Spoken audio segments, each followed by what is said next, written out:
Hola, buenas tardes, bienvenidas, bienvenidos, bienvenides a este programa de Pensadores Contemporáneos. Estoy muy contenta de estar el día de hoy con Hannah Price. En el marco de la LEF estamos realizando esta entrevista. Para quienes no conozcan la trayectoria de Hannah, Hannah es una impresionante directora creativa que ha habitado muy distintos territorios creativos, videojuegos, teatro inmersivo. Es decir, para ella habitar los territorios creativos y dirigirlos es como, pienso yo, como respirar, ¿no? Me gustaría comenzar, Hannah, pues simplemente dándote la bienvenida aquí a la UNAM y preguntándote sobre una pregunta que a lo mejor es obvia, pero me interesa saber qué fue lo que te llevó a ti a decidir estudiar teatro. So when I was at school, I used to act like a lot of children in all the school shows. And I quickly realized I, one, wasn't very good at acting, and two, don't really have the temperament. I love actors. They're very, very, they are very, very talented, but it's not me. So I then started working out how I might be able to work on some of those productions, but not in them. And there was this one year where I had been quite unwell. I was on crutches for a while, and my drama teacher said to me, why don't you direct? And I thought, well, what is that? And she explained it to me, and that's really where it all started. And I started kind of directing from there. So I knew that I wanted to direct in one way or another from about the age of about 16, which I think was very, very lucky. Es muy interesante porque creo que el oficio de la dirección siempre implica una organización, ¿no? Tiene que ver con organizar temperamentos, con organizar personas, con organizar medios también. Pensar también cómo una narrativa se organiza en los objetos, en las personas, en los espacios, es, digamos, ese gran arte de dirigir. Ahora, me preguntaba yo, pensando en las diferentes maneras en las que tú habitas los distintos medios, sabemos que el medio de la escena es un medio prioritariamente convivial, regido siempre por el tiempo y el espacio en el que se conjugan esos cuerpos, ¿no? A diferencia de un lenguaje como el de el cine, la televisión, incluso el videojuego, en donde la relación con el tiempo está en sus procesos de producción, pero no en sus procesos de acontecimiento. Me interesa mucho pensar cómo ha sido para ti, viniendo de una formación teatral, esta relación directiva, creativa, en un territorio de un lenguaje distinto a el que te formaste. For me, I don't feel like working in the different areas is that different. I think that there is an absolute obsession with story in every single one of the things that you mentioned.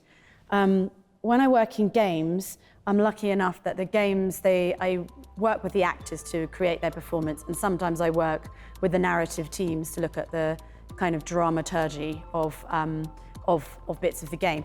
And when I'm working with them, I'm lucky enough just to be there concentrating on how we best tell a story. And I got into games because, sort of luckily, because I used to do quite a lot of stuff with sound. And a friend of mine who was a sound designer, who'd worked with me in the theatre, done a lot of sort of sound-driven shows in theatre, said to me, would you like to come and try this? They had somebody off that day. I had a go at it, and once I started to see the scope of the technology that existed, I started to understand that there is a scope to tell stories in many, many, many, many ways I hadn't seen before, I hadn't understood before. So once I kind of was given that kind of insight, then I just really wanted to know more. I really wanted to understand more about the technology, and that's across all of the different kind of genres that I work in. The biggest difference between working in theatre and working as a creative director across longer projects is that you are working with lots more people and it's a lot slower. So you have to have, in both genres, you have to have a really tight grip of what the main point of that narrative is, what the central occupation is, but you have to hold on to it for a lot longer across a lot more people if you're creative directing something like the Gunpowder Plot, because there's so many teams filtering in, and that's the main difference. Working in theatre is much more about creating an environment that the actors and the rest of the team can make that thing happen in the best way possible. But when you're working with that amount of tech, you have to keep such a kind of close eye to not lose your way with all these inputs, especially because quite often in immersive, you're working in an environment where you're working with a location-based experience where the actual place you're working in is problematic. Like we were working in the vaults under the Tower of London. They were very difficult to work in. So you have to keep a tighter rein of that central occupation. Justo hacia allá iba mi siguiente pregunta. Me interesaba mucho esta relación que, bueno, sobre todo en estos dos proyectos últimos tuyos muy importantes, Gunpowder y también ahora el Museo de Shakespeare, está implicando seguramente una relación con un patrimonio histórico. Imagino que la propia materialidad de los espacios respecto, por ejemplo, a las decisiones de lo que se puede y lo que no se puede hacer, por ser un espacio que, digamos, podríamos decir que hay un arconte de ese archivo de memoria, una propia idea, digamos, de una ley instituyente que está decidiendo qué se puede y qué no, en términos sí de la materialidad, pero también de a nivel discursivo, qué es posible construir y qué no. Me interesaba mucho que nos platicaras un poco en ese terreno. ¿Cómo ha sido para ti trabajar seguramente con equipos de historiadores? O si eres tú misma quien lo realiza. ¿Cómo como directora te aproximas, digamos, un poco al territorio de la historia y de la memoria, ¿no? De esta memoria material, pero también de esta memoria, digamos, que tiene tantas capas, en el caso, por ejemplo, una figura como la figura de Shakespeare, ¿no? So I think the first thing is that it feels like you feel very honoured and very lucky. So the first time I went to the Curtain Theatre and saw the archaeology, and you know you're somewhere where Shakespeare stood, and you know that he was 100%, we know he was there, it is very thrilling, and you feel a great sense of responsibility to preserve that idea and make sure that idea is centralised to everything that you're doing. It was similar with the Gunpowder Plot. Working with the Tower of London, we were able to go and see parts of the gunpowder, parts of the tower where Guy Fawkes had actually been kept and awfully been tortured. So you feel a great responsibility to the backgrounds of those stories. But working in the spaces themselves has its own set of quite specific it has its own set of quite specific problems. So, for example, in the Museum of Shakespeare, the archaeology needs to be kept at a certain temperature. It needs to be protected from outside elements. It needs to be touched in certain ways. You can't touch it with your bare hands because of acids within your skin. So there's certain things that have to happen in there. And then even finding it over the last few months, that's one of the reasons we've been on a bit of a pause from it, because they keep finding new parts of it. So that has its own set of things. With Gunpowder, the building was had been used over and over and over again for hundreds and hundreds and hundreds of years for many different things, from storing bananas to a dark ride. So it had, for example, for us even to use it, we had to remove thousands of tons of concrete. But it's still listed. You can't change the layout of the walls, you can't move anything within it. So we had to build in and around what was in the building. So when you're working in location-based experiences that have these kind of structures around them, you have to do what we call like an iterative production process, and you have to build in to how you're running your teams a certain amount of leeway, because you're going to come up against stuff, and you're going to find that much as I might want my door here, it absolutely can't be here because there's something there that we can't use. So how you actually run the teams to do that is very much about working out what parameters you have at every given point and then trying to do the absolute best you can within the parameters. But the massive, huge benefit of it is you have a shorthand for that location and that feeling. So Shakespeare, everybody who loves Shakespeare has this feeling about him and this excitement to be in that space. So it made some of the storytelling very easy. One of the things we knew we wanted to do, Shakespeare was there at a very particular point in his life. He could have been in Stratford, he could have been other places. So why did he choose this location? That became the backbone of that storytelling. We had to make the audience, we are going to make the audience feel why London and that location was special to him at that point and how it affected his work. But once you have that structure, everything else is quite easy to weave in and out of that, because you know what you're trying to do at every given point. And to your point about materiality, that idea leads to lots of things about materiality, but you can't go into a place where there's archaeology, for example, and ignore the colours of it, the textures of it, the sounds of it.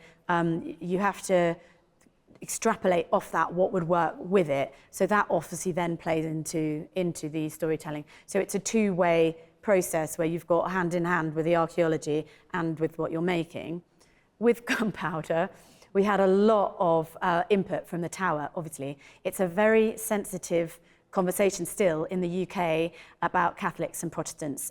It's still got its own fizziness and difficulties and ethical and political problems about speaking about what that means in the UK presently. So we had a lot of help from the Tower of how they wanted us to approach some of the storytelling to keep it historically accurate, but also exciting. And from our side, we use a phrase that we call selective authenticity, where we try to understand what an audience already thinks or understands, or thinks they know and understand about a story, and then work within that framework as well as the actual history, because otherwise you can put people into scenarios where they feel shocked by the reality of the scenario and they won't feel immersed, they won't learn, they won't feel settled because they're too busy thinking, oh God, was it really like this? How is this? And it can throw people right out. So we work within that framework as well.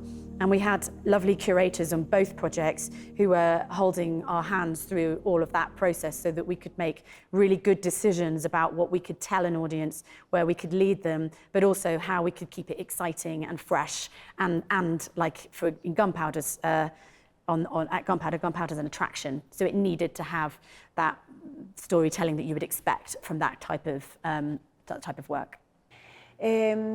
Me hacía pensar mucho en la posibilidad como de cómo todo esto se va documentando y archivando, ¿no?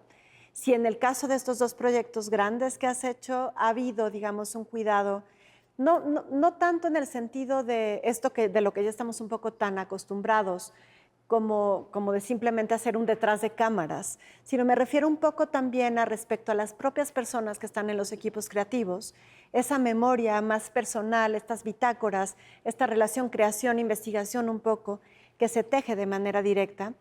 Tú, como creadora, investigadora, ¿no? ¿Cuáles son esas herramientas, digamos, de memoria archivística que tienes respecto a tus procesos?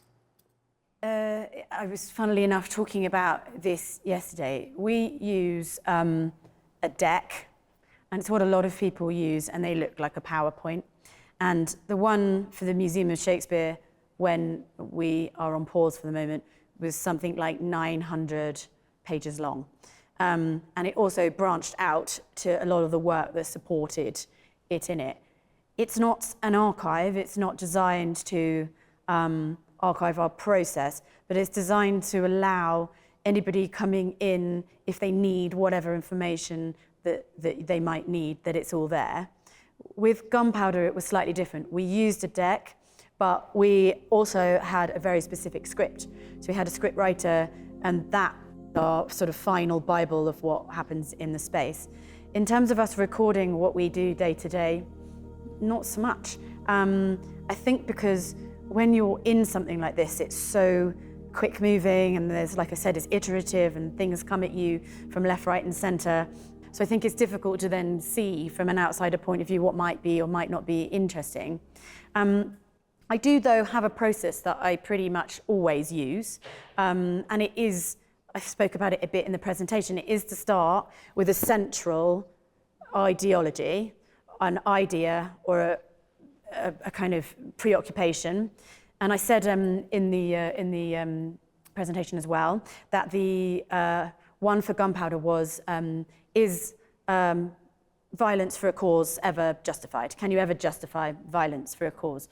And once we'd done that, this kind of idea became central to everything we did. And in my head, I'm drawing a pyramid, because we would put that at the top, and then underneath we would ask a lot of questions, and we would have the answers that the entire team knew. So we would know, okay, what we're making is an educational thing, it's an attraction, just on a basic level. Okay, but that does dictate what you would expect to find in that space. You would expect to find maybe a photography booth to just capture with your family. You would expect maybe lockers, and you'd expect food and beverage, for example. If it's educational, you would expect a clarity of information telling. You would expect to have a lot of kind of facts that you maybe didn't know. So that became things that we understood from there. And we had a variety of these headings that we had this kind of information underneath. For example, we knew we wanted it to be, the tone to be, yes, family friendly, but dark. And we had the word exhilarating and thrilling. And we had these kind of feelings that we wanted to evoke. And then as soon as you extrapolate off that, you can go, okay, well, if we want it to feel dark and thrilling and emotionally driven, we might want rough walls. We might want them to be tactile. We might want them to be wet so that people are feeling a bit uncomfortable. We might want it to smell bad, so we had smells in there. And one of our modes that we had of experience, that's what we call them, was exhilaration as an aim for an audience. So in which case we use a lot of wind, for example, because wind is exhilarating.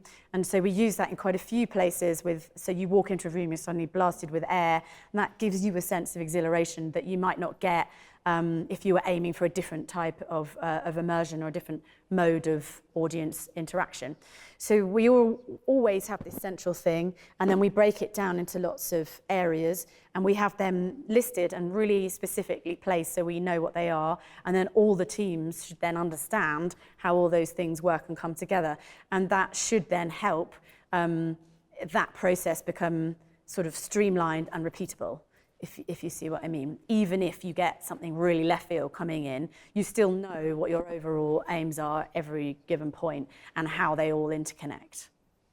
Me interesa mucho esto que estás describiendo en relación a la necesidad de pensar en una lógica sensorial. Pensaba yo mucho esta mañana cuando te escuchaba hablar, cómo de alguna manera tus procesos es pasar, digamos, de storyteller to story doing, ¿no? De alguna manera lo que se transita ahí, este paso, digamos, transmedial, ¿no? de medios, de un lenguaje al otro, es como un traspaso de la narrativa a la vida, ¿no? Y la vida completa, tiene una vida rica, sensorial, compleja en los seres humanos. Me parece muy fascinante cómo de alguna manera los procesos que haces, no solamente estos grandes proyectos, también pienso en otros proyectos tuyos, como por ejemplo in someone's shoes, ¿no? Que está implicando siempre estar diseñando experiencias en donde se va a habitar un mundo completamente otro, pero donde se tiene que contemplar sensorialmente todo lo que se necesite para que este mundo realmente se perciba como verosímil, ¿no? De alguna manera sería una especie de, como si hubiéramos logrado inventar a través de todas estas tecnologías la máquina del tiempo tan anhelada y soñada, ¿no? Es como la posibilidad de generar, de habitar cualquier tiempo y cualquier espacio. Y tú, de alguna manera, eres una directora, orquestadora de hacer posible esta magia, ¿no? Ahora, desde esa idea me gustaría ir conversando varios planos, porque me parece que es muy interesante cuando estamos hablando de sensorialidad, no quedarnos a lo mejor en esta lógica pues muy occidental que tenemos también interiorizada respecto a estos sentidos como si fueran solamente 5 vías estables, ¿no? Es decir, pensamos siempre en estos sentidos como incluso desde esta lámina que conocemos de niños, vinculados a una zona específica, es decir, pensamos en la vista y aparece el ojo, el tacto y aparece la mano, el olfato y aparece la nariz. Es una especie de caricaturización del universo sensorial humano, que es mucho más complejo, ¿no? Hay un repertorio que es más amplio cuando dejamos de pensar divididos en estos 5 y pensamos en la sinestesia, pero también en los sentidos internos, la propiocepción, la termocepción, la equilibrocepción, es decir, todos estos otros lugares de los llamados sentidos internos que están también operando. Cuando tú diseñas estas experiencias inmersivas, tiene que haber necesariamente un cuidado respecto a lo que va a implicar tener a los cuerpos viviendo eso con un repertorio sensorial que puedes imaginar, pero que al mismo tiempo siempre tendrá también sus singularidades de acuerdo a cada cuerpo, porque ningún cuerpo siente igual que el otro. ¿Cómo es para ti entonces pensar desde este lugar tan sensorial, tan perceptual, que está vinculado a lo cognitivo también, pero desde este sitio, cómo es para ti como directora este lugar del espectador, de la audiencia, de la persona que va a habitar estas experiencias, ¿no? ¿Cómo piensas en esto? Probably worth me just starting to say the thing that if I could achieve absolutely anything, it would be that you could really get inside someone else, that you could really be there and really feel what it would be like to be them.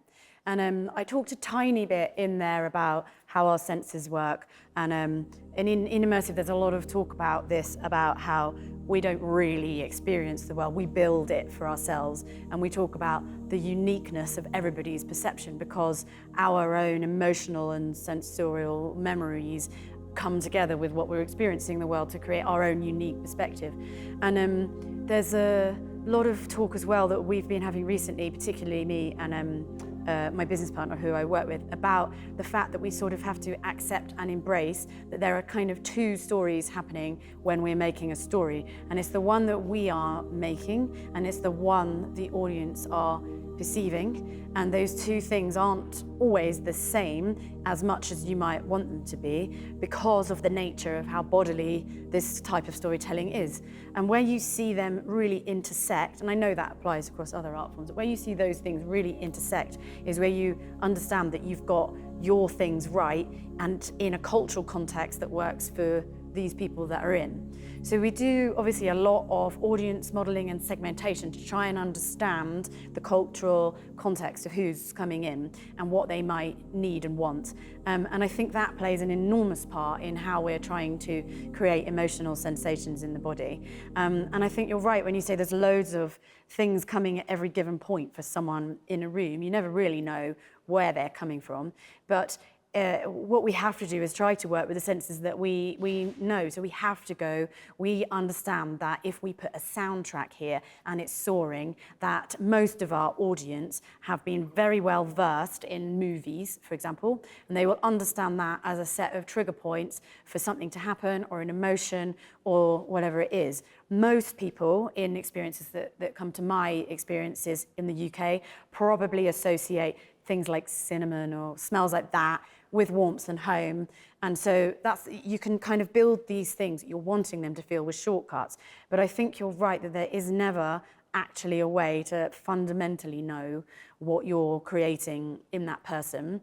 And because immersive storytelling quite often, in quite a lot of the ones that I work with, has space for audience participation and reaction, you have to then train that gap into your technology, for example, and into your actors, very much so.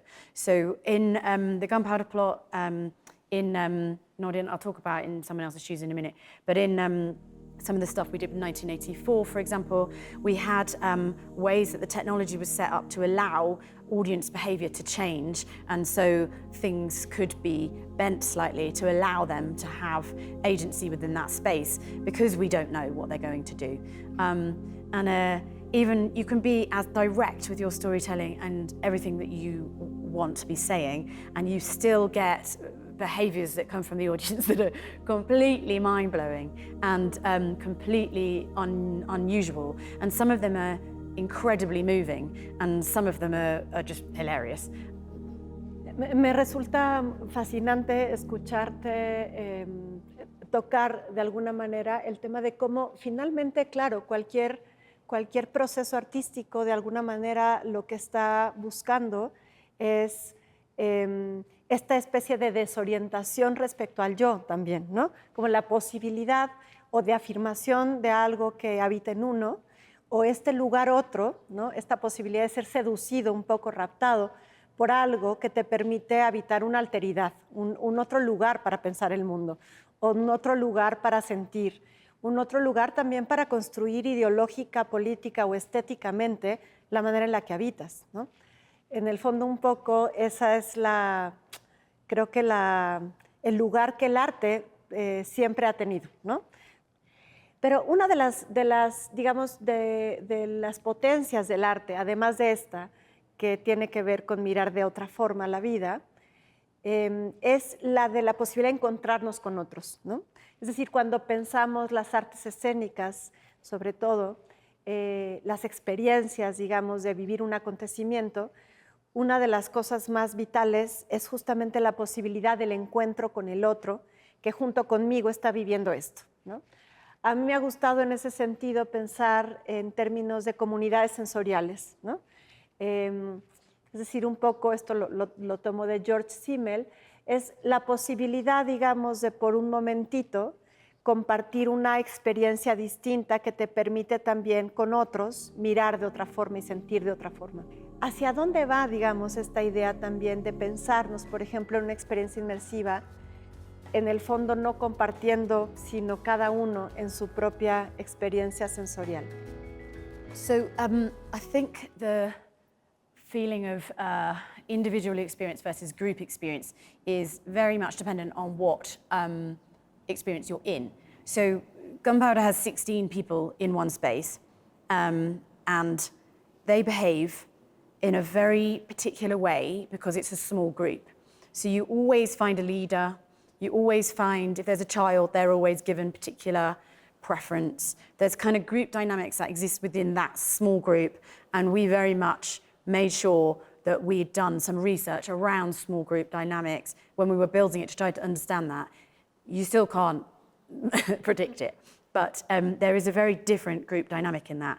When I did 1984, for example, it wasn't probably as immersive as that, and also when we did Down and Out in Paris and London, we had hundreds and hundreds of people in there, and that worked very well for that particular story because it's about, particularly 1984, it's about the breakdown of society and the difficulties of how humans, when they're put in particular behaviours, people kind of break out. So that particular experience worked very well as a group dynamic because we were able to use that sort of, not against the audience, but we were able to use that as part of the storytelling experience. So for example, we had particular lights and things that came across members of the audience that would make them feel suddenly exposed, and that particular group would behave in a certain way, but these ones over here were thinking, oh, thank God that's not me. We were able to then play with the dynamics of that group through, which was very linked to the storytelling of 1984. So I think depending on what experience it is and how many people are in it, if you're lucky enough not to have been given a format at the beginning, and you can build that into the storytelling, you can then make the group size and the group dynamics part of the storytelling process. I think the pandemic was really massive in terms of what people want, obviously. And what we did there, we were in the middle of doing Gunpowder when we did that, is we went back and said, we do think there needs to be some more interactivity, and we think that needs to be reflected in the digital. So we think you need to be able to see each other when you're in the digital space, which has got a very different feeling than if you're on your own in a digital space. So we very much looked at that, and that led to some very interesting conversations about how you represent people. Because once you see, we weren't collecting an avatar of, say, you and putting it in the VR.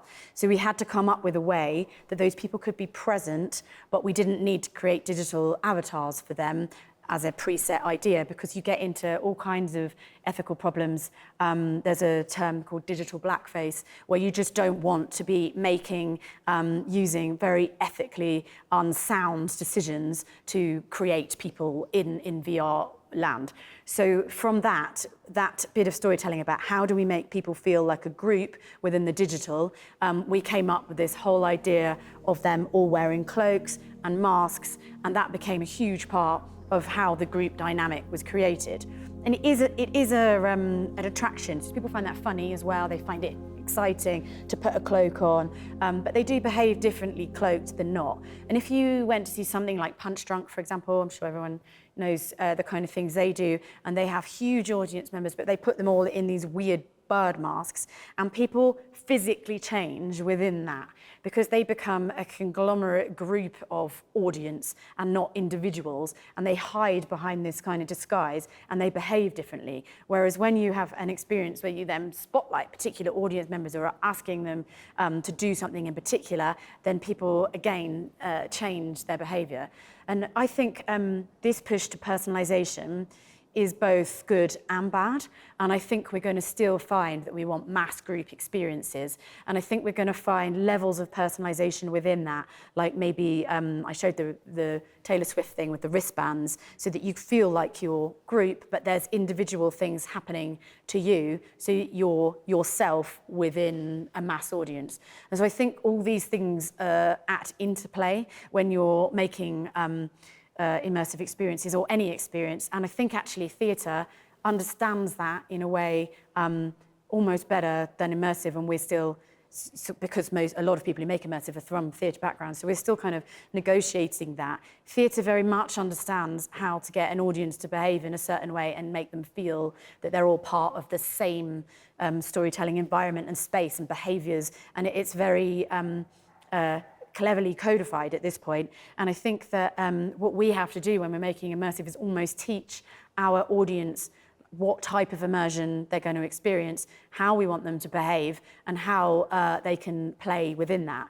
So, for example, in the first scene of Gunpowder, and this is something I got from actually when we did 1984 and other things, we constructed a particular set of environments to kind of teach the audience what they're going to come across. So the first thing that happens is you're in a dungeon. That's quite, okay, I'm in a dungeon. But then you see a scene, one person speaks to you, then you see a scene between three people, then you're left on your own, and then you're asked to like run. So in that, we had a graph that was like, it's kind of light immersive, heavier immersive, more and more, until they understand that they're going to be experiencing these different levels, and then the rest of the experience, they understand how they're supposed to behave. And also, I don't think, it's starting to rain, I don't think I don't think you can underestimate the power of actually giving audience quite strong direction of how they're going to be expected to be, it makes people much more comfortable. So we have a phrase that I've used quite a lot, which is interact but don't interrupt. And that sounds so dictatorial, but actually once people are like, okay, I know how to do that, and they feel comfortable, and they're not then going, oh God, if I don't ask a question here, am I missing something? Or if I don't stand over there at this point, is something gone wrong? So I think the group dynamics have to be built into everything you're doing, and I think that is what Immersive is sort of obsessed with. So what is my audience, what do they want, and how do I create that dynamic that I want? Yeah. Esta mañana nos estabas mostrando esta especie de, no era Excel, era una cosa muy, muy compleja en donde venía una especie de partitura del tracking, tanto de los cuerpos de las personas, ¿no?, como de los cuerpos de los actores, etcétera. Y pensaba yo como en esta suerte de dramaturgia coreografiada también de los cuerpos, pero que está también inserta en espacios concretos, en el minuto a minuto de lo que va a ocurrir, pero siempre, finalmente sí, regida bajo la propia lógica del tiempo y espacio cronotópico, es decir, de estar compartiendo físicamente el mismo sitio, ¿no? Algo que es muy distinto, digamos, en el hipermedio de la red, en donde todo está regido por, digamos, el código binario, ¿no? Digamos, la diferencia entre la experiencia, el hipermedio, digamos, performativo, teatral, tiene que ver siempre con estas coordenadas tiempo-espacio, que todo lo que entre en ellas, de todas maneras, está dentro de esa misma lógica, ¿no? Es decir, incluso si hay un holograma, incluso si hay, todo está, digamos, tensado por la posibilidad de que si hubiera un sismo, por ejemplo, le ocurriría también a los aparatos que están produciendo esto, ¿no? Quiero decir, está tensado bajo el azar, ¿no? Entonces, me parece que es como de una gran generosidad cuando vemos en tu trabajo este minuto a minuto pensado en todos estos factores posibles que siempre están bajo el azar porque ese es la vida, pero como si hubiera también esto, un deseo de comprender muy profundamente el comportamiento humano, sus anhelos, sus potencias, ¿no?, sus deseos, ¿no? Y en el fondo un poco desde ese lugar buscar qué experiencias puedes hacer para producir esos deseos, ¿no? Creo que hay una poética del deseo muy fuerte en tu trabajo. Y en ese sentido me gustaría preguntarte, Hannah, ¿qué es lo que más deseas en este momento tú, creativamente? What do I desire right now? I don't know. Cold drink.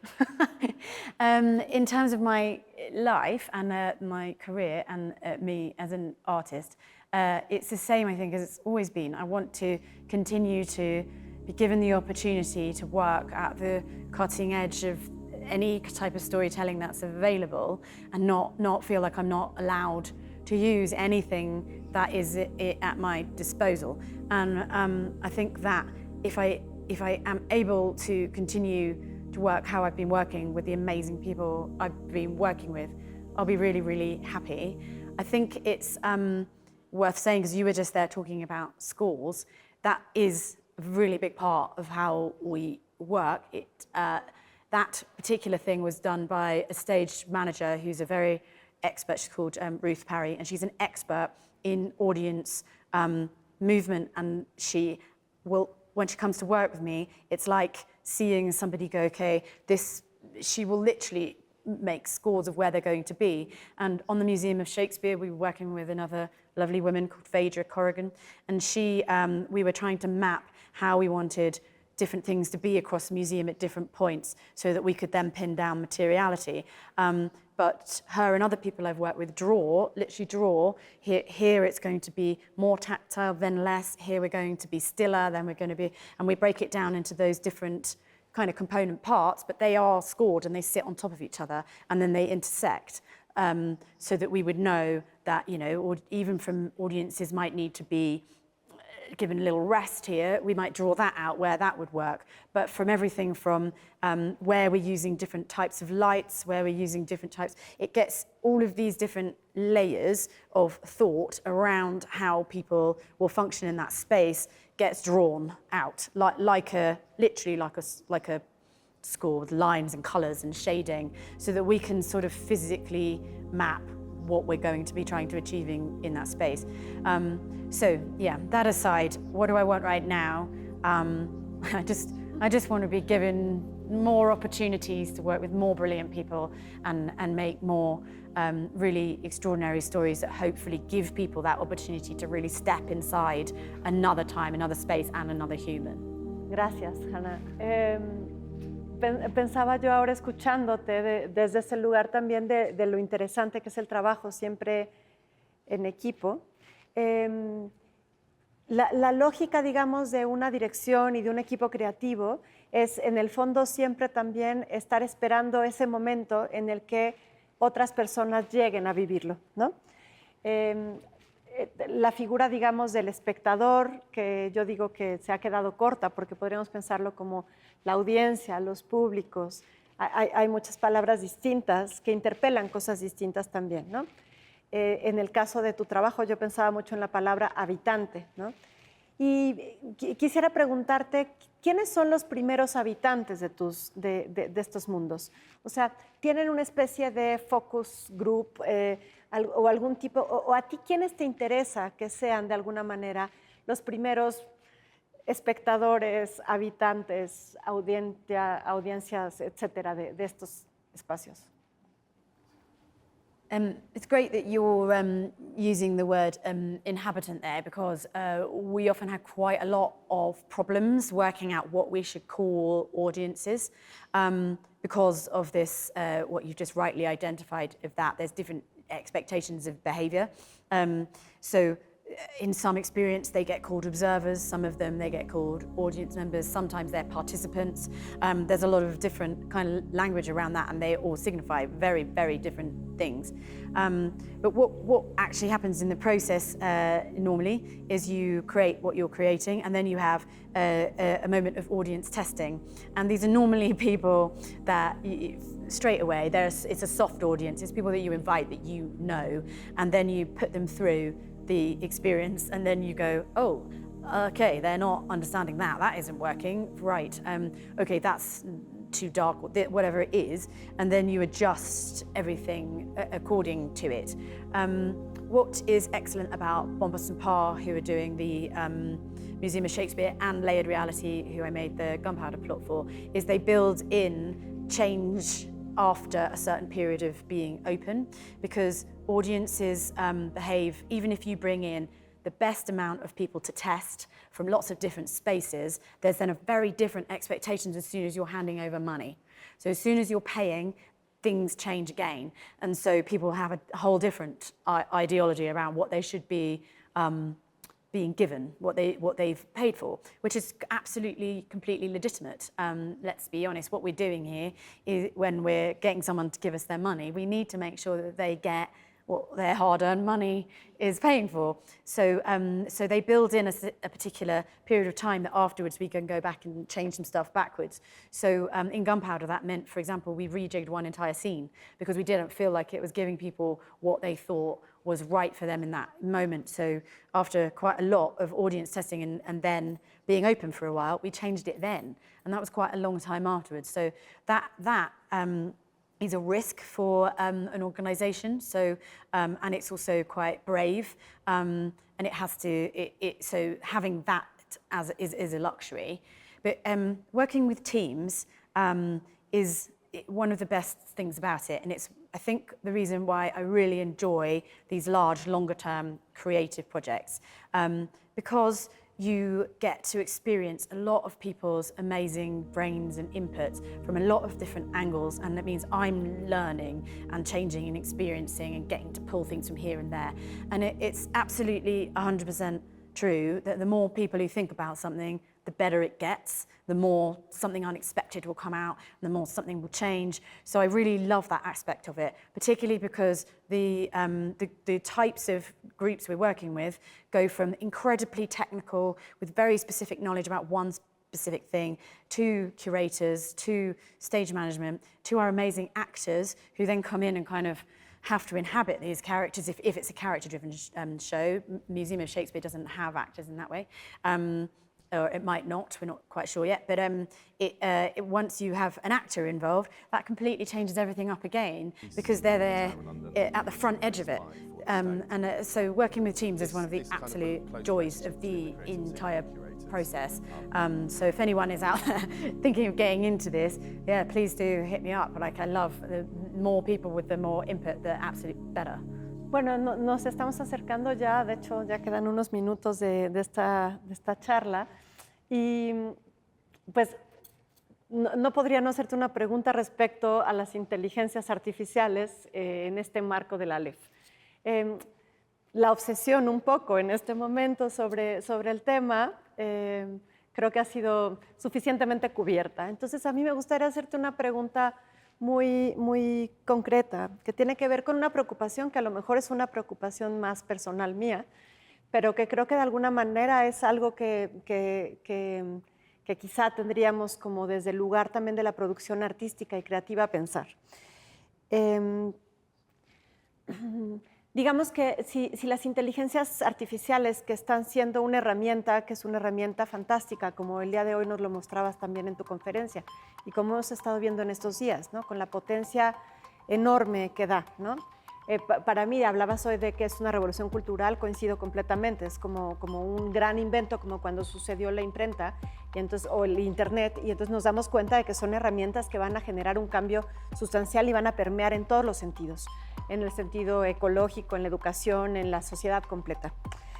Sin embargo, hay un tema que a mí me parece interesante, que es que más allá de la ética del uso respecto, por ejemplo, a lo que ya hablaste hoy muy bien en tu conferencia, sobre el tema de los cuerpos, los rostros, la privacidad, el uso, etcétera, que creo que ha sido en la coyuntura, sobre todo de las artes escénicas y del cine, pues lo vital, ¿no? Digo, de ahí vino la huelga de actores, etcétera.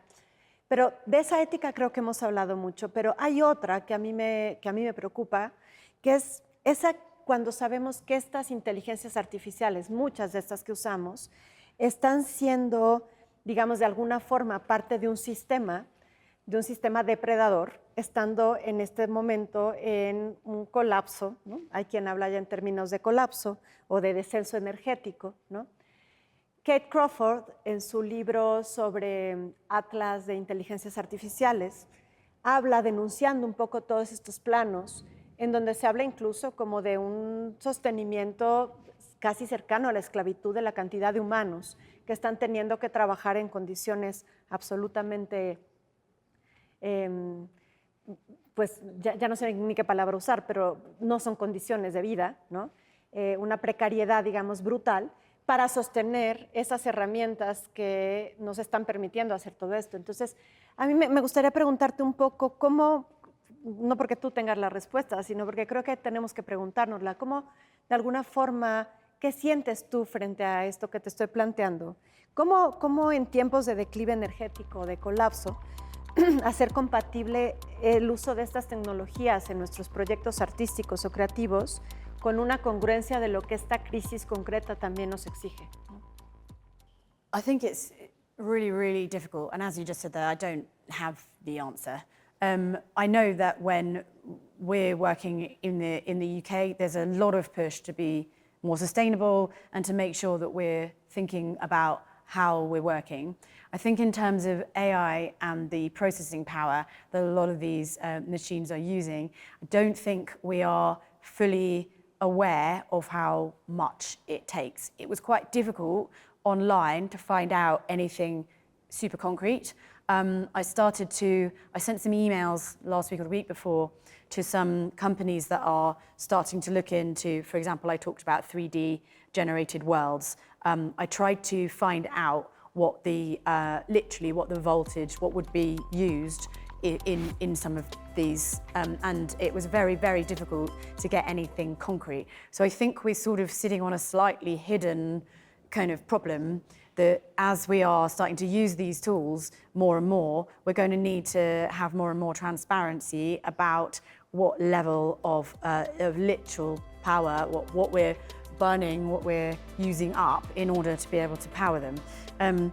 I don't think they're going anywhere though, so I think it's sort of another one of the very difficult questions that sits within all of the questions around the use of AI, and I don't think we're anywhere near answering these. There are obviously a lot of brilliant minds out there who are trying to look at these questions and figure them out, and they're much further ahead than I am, and I think we're going to have to keep pushing for the governments and organisations to take responsibility for what they're putting out.